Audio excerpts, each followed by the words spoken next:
Star நேர்களுக்கு வணக்கம். மொட்டை தலை ராயனாக ஜெயித்தாரா தனுஷ்? காத்தவராயனின் ஆட்டம் எப்படி இருக்கு? முழு விமர்சனம். அதோடு 25 வருஷம் 96 கொலைகள், தலை சுட்ட வைத்த பயமறியா பிரம்மை, அந்த படத்தோட முழு விமர்சனத்தையும் இந்த வீடியோவில் பார்க்கலாம். தனுஷ் இயக்கி நடித்துள்ள அவருடைய 50வது படமான ராயன் வெளியாகி இருந்தது. சன் பிக்சர்ஸ் தயாரிப்பில் ஏஆர் ரகுமான் இசையமைத்துள்ள இப்படத்தில் எஸ்.ஜே. சூர்யா, செல்வராகவன், துஷாரா விஜயன், காளிதாஸ் ஜெயராம், சந்தீப் கிஷன் உள்ளிட்டோர் முக்கிய கதாபாத்திரத்தில் நடித்துள்ளனர். தற்போது பாசிட்டிவ் விமர்சனங்களை பெற்று வரும் ராயன் எப்படி இருக்கிறது என்பதை முழு விமர்சனத்தின் மூலம் இங்கு நாங்கள் பார்க்கலாம். காத்தவராயனாக வரும் தனுஷ் பெற்றோர்கள் காணாமல் போன நிலையில் தம்பிகள் மற்றும் தங்கையுடன் வேறு ஊருக்கு வருகிறார்.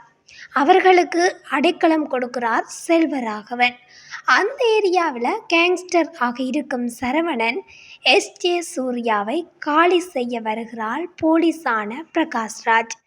இதில் தனுஷின் குடும்பம் மாட்டிக்கொள்கிறது.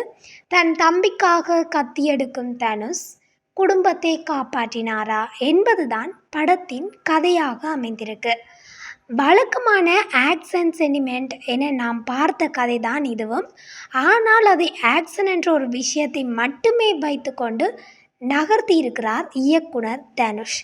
முதல் பாதி இயல்பாக சென்ற நிலையில் இடைவேளையில் காத்தவராயனின் ஆட்டம் ஆரம்பிக்கிறது. அதுதான் கதையோட பாயிண்டாகவும் அமைஞ்சிருக்கு. அதன் பிறகு மூச்சு விடாமல் ஒவ்வொருவரையும் போட்டு தள்ளுகிறார் தனுஷ். இதனால் ஒரு குழப்பமும் படம் எங்கேயோ ஆரம்பித்து எங்கேயோ போகிறது என்ற எண்ணமும் வருகிறது.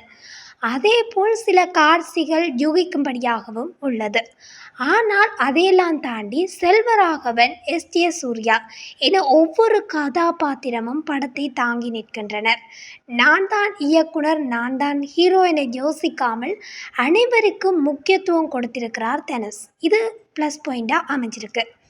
அதிலும் இரண்டாம் பாதியில் அவரை மிஞ்சும் அளவுக்கு இருக்கிறது துஷாராவின் கதாபாத்திரமும் நடிப்பும்.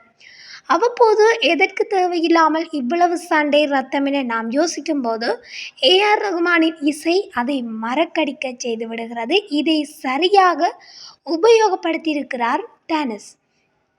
ஆனாலும் ஒரு கட்டத்துக்கு மேல் வரும் சலிப்பு இறுதியில் வரும் அடங்காத அசுரன் பாடலால் புத்துணர்ச்சி அடைய வைத்து விடுகிறது. அந்த ஒரு பாடலே படத்திற்கு யானை பலம் போல் இருக்கிறது. இதற்காக ஏஆர் ரகுமானுக்கு ஸ்பெஷல் பாராட்டுகளையும் கொடுக்கலாம். ஆக மொத்தம் மொட்டை தலை ராயனாக படம் முழுக்க வதம் செய்யும் தனுஷ் இயக்குனராக மீண்டும் தன்னை நிரூபித்திருக்கிறார். சில குறைகள் இருந்தாலும் ராயனை தாராளமாக தியேட்டரில் சென்று பார்க்கலாம். அதோடு இன்னும் ஒரு படத்தின் விமர்சனமாக, இப்போது எல்லாம் இயக்குனர்கள் வித்தியாசமான கதைக்களத்தால் ஆடியன்ஸை கவர ஆரம்பித்துள்ளனர். ஆனால் அவை அனைத்தும் ஒர்க் அவுட் ஆகிறதா என்று கேட்டால் நிச்சயம் கேள்விக்குறிதான். அப்படி ஒரு சோதனை முயற்சியில் வெளிவந்திருக்கும் படம்தான் பயமறியா பிரம்மை. ராகுல் கபாலி இயக்கத்தில் குரு சோமசுந்தரம், ஹரிஸ் உத்தமன், ஜே.டி. வினோத் சாகர், சாய் பிரியங்கா ஆகியோர் இப்படத்தில் நடித்துள்ளனர். கதைப்படி சாகித்ய அகாடமி என்ற எழுத்தாளரான வினோத் சாகர் 25 ஆண்டுகளில் 96 கொலைகள் செய்திருக்கும் ஜே.டியை சந்தித்து அவரின் வாழ்க்கையை கதையாக எழுதுகிறார். அப்போது சிறையில் ஜே.டி தான் செய்த கொலைகளை கலையென்ற பார்வையில் விளக்குகிறார். எதற்காக இவர் எத்தனை கொலைகளை செய்தார், அதன் பின்னணி என்ன, இதை கதையாக எழுதும் எழுத்தாளரின் நிலைப்பாடு என்ன என்ற கேள்விகளுக்கு இப்படம் விடையளிக்கிறது. பொதுவாக இந்த மாதிரி கதையில் கொலை சம்பவங்களை ஃப்ளாஷ்பேக்காக காண்பித்திருப்பார்கள். ஆனால் இதில் கதை புத்தகமாக வெளிவருகிறது. அதை படிக்கும் வாசகர்கள் தன்னை அந்த கொலைக்காரனாக நினைத்து கொள்கிறார்கள்.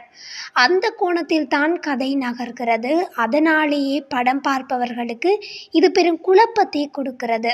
பல இடங்களில் தெளிவில்லாமல் நகரும் கதை நம்மை ரொம்பவும் சோர்வடைய வைத்து விடுகிறது. பல காட்சிகள் அங்கங்கே தனியாக தொங்கி நிற்பது போன்ற உணர்வும் ஏற்படுகிறது. இதுவே படத்தின் மிக பெரும் பலவீனமாக இருக்கிறது. பலமென்று நான் பார்க்கையில் குரு சோமசுந்தரம் தன்னுடைய அற்புதமான நடிப்பை வெளிப்படுத்தியிருக்கிறார். அதேபோல் பின்னணி இசையும் ஓகே ரகமாகத்தான் இருக்கிறது. அதை தாண்டி பல இடங்களில் இயக்குனர் ரொம்பவும் சோதித்திருக்கிறார். தூய தமிழில் பேசுவது, மெதுவாக நகரும் காட்சிகள் என படம் எப்போது முடியும் என தோன்ற வைக்கிறது.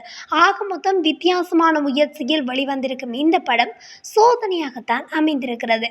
இந்த 2 படத்திலையும் ராயனுக்கு 5க்கு 4 புள்ளி கொடுக்கலாம் ரேட்டிங் படி. இந்த படத்துக்கு 5க்கு 3 புள்ளி கொடுக்கலாம். எனது கணிப்புப்படி இது நான் சொல்லியிருக்கேன். நீங்கள் என்ன நினைக்கிறீங்க? இந்த படங்களுக்கு என்னென்ன ரேட்டிங் கொடுப்பீங்கன்றதை மறக்காமல் கமெண்டில் சொல்லிடுங்க. இந்த வீடியோ பிடிச்சிருந்தா லைக் பண்ணுங்கள். நம்மளோட சேனலை மறக்காமல் சப்ஸ்கிரைப் பண்ணுங்கள்.